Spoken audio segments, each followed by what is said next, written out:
Hey everyone, what's going on, and welcome back to another video. So this video is actually going to be recorded differently than all my other ones because it's on my new setup that I have. So previously what I've been saying is that the audio quality hasn't been the best, and thanks to my amazing girlfriend, and if you follow me on the Aquatics fan page on Facebook, you'll actually be able to see what my setup looks like for recording videos. So right now what I'm using is my GoPro Hero 5 Black with a Rode Mini mic, and then I have a old Samsung, I don't know which phone this is, Samsung Galaxy S6 that my brother wasn't using and just gave to me. So we're using that to record these videos, and then it does have a stabilizer, so the video isn't as shaky as it's been previously. So I just want to do a couple really quick updates. So I think I've mentioned this already, that the 30-gallon is now being filtered with one sponge filter right here, and then the matte filter right on this side. So you can't really see through it, but that's where the matte filter is right there. And the water gets pumped out down here, and then it just keeps circulating around here. So this thing's about 2 inches of material, and it spans the whole width of the tank, which I believe is 12 inches wide that way by 18 inches high. So we got pretty much really good amount of filtration in this tank. It did have a canister filter down there, but we got rid of that. And if you guys do follow Aquatics fan page on Facebook, I did have a post 2 days ago doing a discussion on what filtration is the most economical. With the move, and once I move into the new home and create my fish room there, I want to move all my tanks and keep all my tanks on a different kind of filtration system. So I haven't really decided yet what I want to do, if I want every tank to have their own sponge filter, which would result in each tank being isolated. The best part about that is if there, for any reason, there is any disease in any of the tanks, that tank is isolated. You could treat that one tank and all the other ones will stay healthy. Now, the other option would be to have a centralized filtration system. So you do water changes on one tank and it does it for all of them. You heat one tank and it does it for all of them. But the only issue with that is that if for any reason, if disease does hit your tanks, they're all on the same system, so all the fish will be affected. My other option is, depending on how many tanks I have, having subsections of a centralized system. So you could have 4 tanks on one, 4 on another, 4 on another, so that way only 4 tanks get affected at the same time.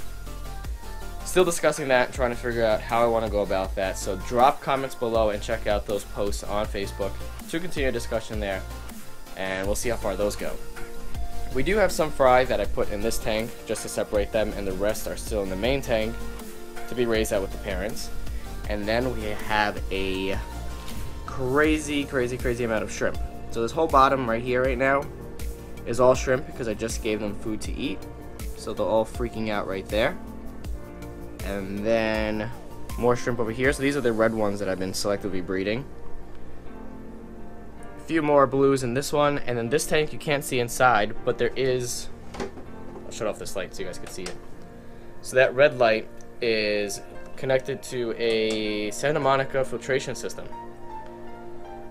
I did take out the sponge filter in there, so there is no sponge filter. There's one right here, but the main purpose of that is just to block out the red light, because it does still shine out, and it kind of gets annoying since this is my bedroom.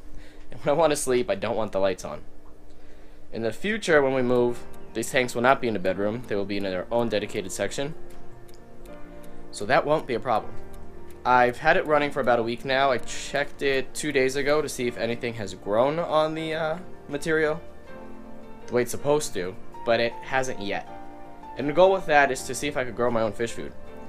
If I'm able to start that and get a culture going of algae, I was going to scrape it off and then put it on something, haven't figured out yet what, to dry out and eventually turn into like flake food for the fish. So that'd be pretty interesting. So I've been overfeeding that tank. The only thing in there is shrimp, and so far they're all doing really well, and overfeeding them should trigger some form of algae to grow. And then other than that, it's just a bunch of Java moss. I do have people on the Guppy Fish Enthusiast Facebook group always asking what plants do we use, and what I would highly recommend is Java moss. So this is Java moss. like that stuff. Anubias, I don't have mine anchored anywhere, it just floats around. Another piece of Anubias right back there. Pothos, so this is one plant. This is one of my larger ones back here, and there's a smaller one right here. So the root systems get very, very complex. As you can tell, that's great real estate for fry to hide in. And then we have, oops, missed it, Java fern right here. And this gives a lot of cover for the fry.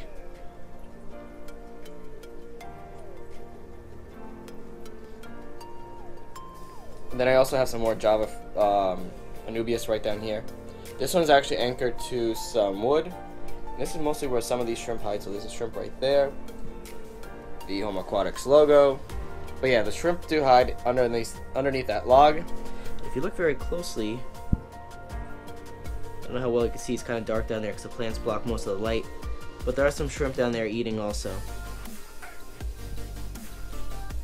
So that's pretty much what we got going so far in the fish room right now. I haven't been doing too much just because obviously we're moving, and with the move you don't want to have a bunch of stuff set up. One of the reasons I cleared this off a bit just to make it simpler. And if I have too many fish, it's just going to be a little bit more stressful to get the move because I can't empty these tanks 100%, so I could only take out about 90% of the water for the move. So I keep the sponge filters going. The other option would be to grab a 5-gallon bucket, throw all the sponge filters in there, an air stone, keep those going, put the fish in some bags, and move them that way. Now, I have mentioned Home Aquatics does have a Facebook fan page, which I just recently created. Now, the reason I did that is because I get a lot of messages and questions on my personal Facebook, and I don't always follow them or check them that often. So I created that dedicated area so you can message me directly on the fan page. You can also comment and post on the fan page wall, since I do create some discussions on there, and post updates, so you don't just get these weekly videos. You would see these updates either daily or multiple times a day, depending when I post things on there. So I've been posting pictures, videos, all that good stuff. And something else I want to mention, that we're getting pretty close for 10,000 subscribers. And I want to make this kind of special and different. So what I would like to do is the first announcement for the giveaway will be posted directly there, Guppy Fish Enthusiast, and then the videos on here as well. And the reason I want to do it that way is if many times like these videos just show up under your subscriptions but you don't get any notification for them. But if you follow Guppy Fish Enthusiast or follow Home Aquatics on their fan page, you'll get a notification about that. You could discuss, ask questions, so I can clarify any questions that anyone has without waiting till the following week for when I post another video. So kind of just a convenience of keeping everything centralized and being able to have everyone communicate as easily and most effectively as possible. So that's pretty much all I have for this video. It's going to be a little dry going for a couple weeks just until we get into the new house, and then there'll be a whole like fish room build and tour and all that good stuff. So yeah guys, thank you for checking out the video. Check out Home Aquatics fan page. If you're new to the channel, welcome, and thanks for being part of the 10,000 if you've been here since the beginning. And drop a like. Thanks guys, have a good one. About that.